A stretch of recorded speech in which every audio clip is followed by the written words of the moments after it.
G'day traders, mindset reset. It's Monday, day one on the front side of a new week, a non-farm payrolls week, an FOMC week. It's the end of the month approaching. November 1st is Friday. November 1st, new month. What that means, if you go back and look at your daily charts, I'm gonna talk about this because we go over charts all the time, but you need to go and do some muscle memory to understand the significance of when one month ends and a new month begins. We have a new timing cycle. We can see directional changes in chart movement. So me showing you charts is different if you go and build your muscle memory. End of a month, it's a new timing cycle. And when we see that, we can get trend continuations. We can get reversals. When that happens, and this is what we're going to talk about today, I'm getting questions related to movement and related to charts. Now, I want to just paint a picture for you to think about. So today we had an opportunity on gold in the US session. So I'm trading 90% of my trades in the US session. I look for an Asian session opportunity. Sometimes we'll get that front side. Sometimes we'll get it on the back side of the week if it builds on the Asian cross pairs. Now, if gold, we have a non-news Monday, and gold inevitably gives us a 3-session setup. We get those a lot on a non-news day with gold, especially at the beginning of a new week. Now, I say that because I want to emphasize the importance of understanding setups versus trying to trade movement all the time. Now, there's certain days we can look for certain setups. Now, I talked about this before in that this is a non-farm payrolls week, and we have FOMC, and it's on Thursday this month. I got a question today regarding first red day. I think there's some discussion apparently in the community with some traders regarding a first red day. Now, I want you to think about something. I put that example in the first red day section. So number one, there's a first red day examples PDFs, very thorough in the course section, but there's also a first red day section on the playlist that's very detailed for different examples of first red days. But I put in the course itself a signal day on Wednesday being a signal day for first red day, first green day, inside day examples. Now I want you to think of something really simple. What if you looked for first red day only on Wednesday? Whether it's a broken down market, whether we see a market break out, pump out, consolidate, and give a first red day signal on a Wednesday on a market and breakout, okay? Different, but understanding having examples that match that template. Understanding if we have a market that breaks down day one, day two, pumps up, day three, first red day, in a market that's broken down already. For the backside move, Steven and I talk about this all the time. I joke about it. Front side builds the box, the backside wrecks it. And that's what Steven loves. So the reason why I say that is that instead of trying to find a signal day every day, hunt for specific setups on the days that give you the greatest odds of success. Now, sometimes we're going to have markets that give us a first red day on a Monday. Print off 5 charts of first red day trade setups that come out of a Monday first red day, if that's what you're hunting. I said this in a previous video. There is nothing, you can have a first red day on every single day of the week, okay? Meaning, you can have examples of where trades will come out of a first red day setup on every single day of the week. Same thing goes for first green day. The same thing goes for inside days. Now, depending on where they show up in the week and the calendar, there will be different examples of how that trade should play out. Now, in a well-engineered template, irregardless of the news or anything else, the important thing about the news is to know not to be in front of the news in case they wick it. But as soon as that news is released, we go back to our original hypothesis, which is where the first bounce, the first bar trade opportunities have come out of. You're still aligning yourself with the other time frame traders or the higher time frame traders. But which setups are you hunting? That's where the confusion lies. Traders are looking for signals all the time and then trying to get a trade. Stick with rinse and repeat setups. Find the instruments that have those setups on those days if that's what you want to find. Okay, because remember, very important to remember this. You only need 1 or 2 high quality 90-10 setups to significantly compound your account. Typically, they will be ACB opportunities. They ain't coming back for that day or till later in the day. Lock in the profits. A 200% expansion typically will be the range expansion on a market that's going on breakout. That makes it easier when you look for specific signals on certain days. We can get 3 days of breakout traders. It's a non-farm payrolls week, an FOMC week. So I wouldn't be surprised to see that. Except that the problem with that is that we can get an FOMC. It's a two-part release, an explosive move, but that can possibly set up a Friday opportunity on the closing range of the week. Now we have non-farm payrolls. FOMC may be uneventful, and non-farm payrolls may be the catalyst that propels a move on Friday, as well as the 10 a.m. ISM release. So it's a heavy news release week. Now, the next part of this, I want you to think about this, is if we have all kinds of volatility and there is no template set up for a best trade candidate, how many people are still going to go hunting to take trades so they can get a move, catch a move? I need to get a trade today.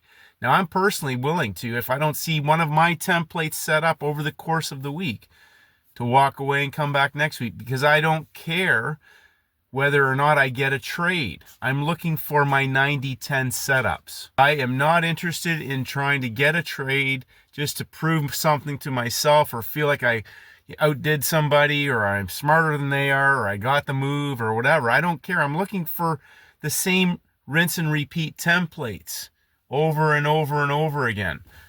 And that's all it is. So we had an example of last week on the indexes. They broke out. They closed in breakout. NASDAQ pulled back in the previous week's range, but it was in breakout on the current days of the week. Inside day, signal day, coiled for an explosive move back through the high of the month.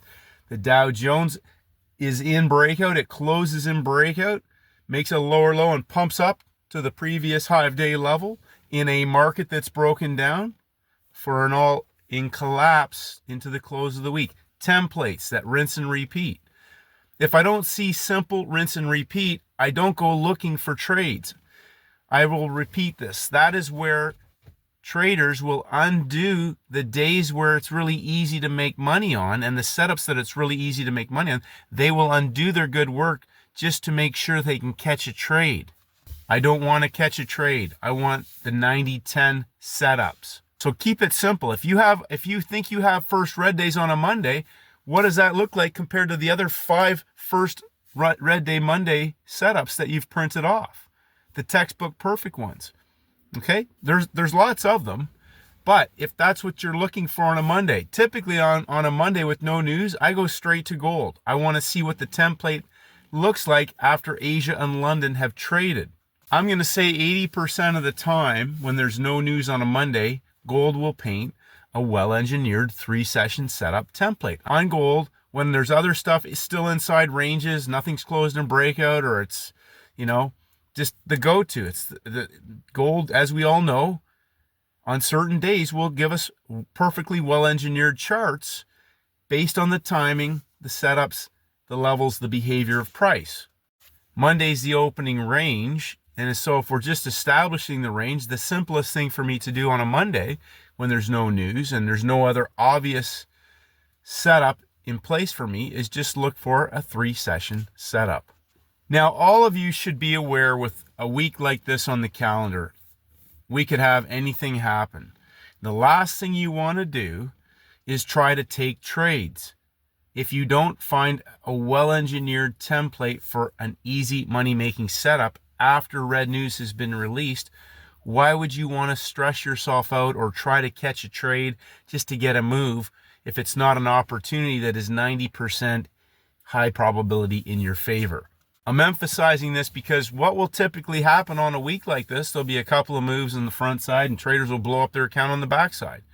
Or they won't even make it till Wednesday. They'll get caught in a science project that somebody's taught them, to trade the little 1-minute zigzags back and forth, and the next thing you know, they're caught into something that's not going anywhere, or they've oversized, or they've tried to average in to get out of that, and all of a sudden it's not making sense, and it starts to put them into margin stress, and they get damaged psychologically. And then there could be something on Thursday prior to FOMC that just is simple, a simple trade prior to FOMC that gives them 100 pips or whatever else, and all they had to do was take the easy trade, but they got damaged on Tuesday or Wednesday on a science project, damaged their psyche as well as their financial capital, and then when they saw the trade setting up, but their nerves are shattered from the previous whipping they got 2 days earlier or whatever, and that's not rinse and repeat. When I say rinse and repeat, I literally mean rinse and repeat. Monday, no news. I'm looking for a 3-session setup. That's rinse and repeat. Day 1, day 2, day 3. Monday's the opening range. That's the first closing price after Friday. Monday's the opening range. Day 1, day 2, day 3. Wednesday's close can set up for an all-in opportunity, whether it's a reversal or an expansion, depending on what the template. So I'm looking for that template to set up for an opportunity on Thursday. Do we get them every single week? No, but we'll typically get one or two. There was more than half a dozen last week on the back side of the week. Sometimes we get them on the front side of the week. We had one a few weeks ago. NASDAQ, day 1 broke out. Monday, it was expanding the range. It was the third day to break a high of day level. Consolidated, third hour collapse on the front side of the week.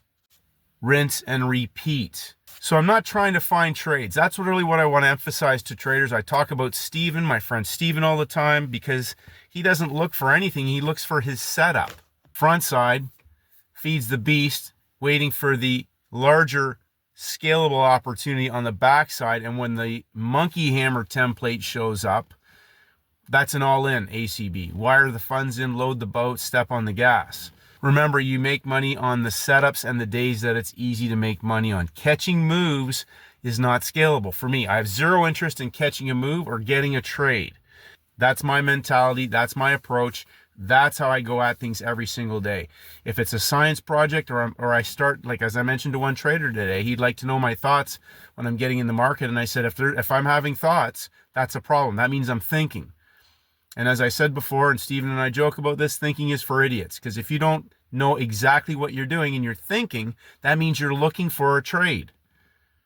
That means you're looking for a trade instead of hunting the setups that make you a lot of money, whether they're session trades or whether they're all-in opportunities from high of week to low of week or vice versa.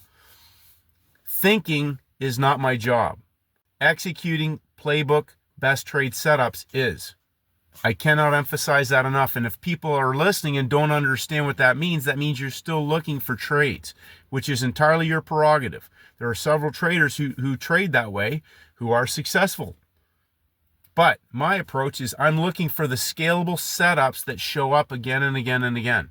And all I have to do is sit on my hands and be patient and fight the beast that wants to trade all the time. Okay? On the front side, if I find an opportunity that's a 3-session setup, I'm going to execute that trade, but I know to walk away. Bulletproof this so that you win and succeed at this game. So hopefully that helps. We'll have a technical video out tomorrow. Today, though, I want you to think about that because it's a big week. It's a very important week. We're heading into a new month starting Friday, and the opportunities are going to be big. They always are. They always are. So don't do any damage. Save your capital for when you need it on the higher probability opportunities that will significantly compound your account, and trying to catch moves and get these little trades are where you can get yourself into trouble. They're not scalable. Okay, yeah, you can get a move every day. I need to get a couple $100. I need to get a couple $100. Like Steven talked about his buddy. He's always worried about getting a couple $100 and he missed a $20,000 trade. Well, wouldn't it be easier to look? And you know what? They show up weekly. They show up weekly. So think about that. There's plenty of $200 moves, but the $20,000 trade shows up weekly. And all you need to do is hit one of them. Doesn't matter what session you're in. There's usually one. It's an ACB. An ACB. It ain't coming back. So keep it simple. Simple's zero stress, zero emotion, zero thinking, and typically on an ACB, zero management. That's my modus operandi. That's what I'm hunting. I don't care. I don't listen to other things. I don't go looking for other things. It's so simple. It's cookie cutter because I'm only looking for the setups. I'm not trying to read a market, not trying to predict it, not trying to be a scientist with it. That stuff is gone out of my mentality now. It's been gone for years because that's what forced me to be looking for trades all the time, thinking I had to be smart guy and figure it all out. Well, Like Steven jokes about wearing glasses and carrying a suitcase and a lab jacket. Have fun. Make trading a pursuit of pleasure and a profitable one by sticking to the plan. Remember, you are the edge if you stick to the plan. That is the edge. Having a trade setup that has edge, and then being the edge by executing it and not doing anything else in between, sitting on your hands, avoiding the science, furu garbage, sticking with what is easy and scalable. Scalable. Rinse and repeat. Have a great day, traders, and may the markets go with you.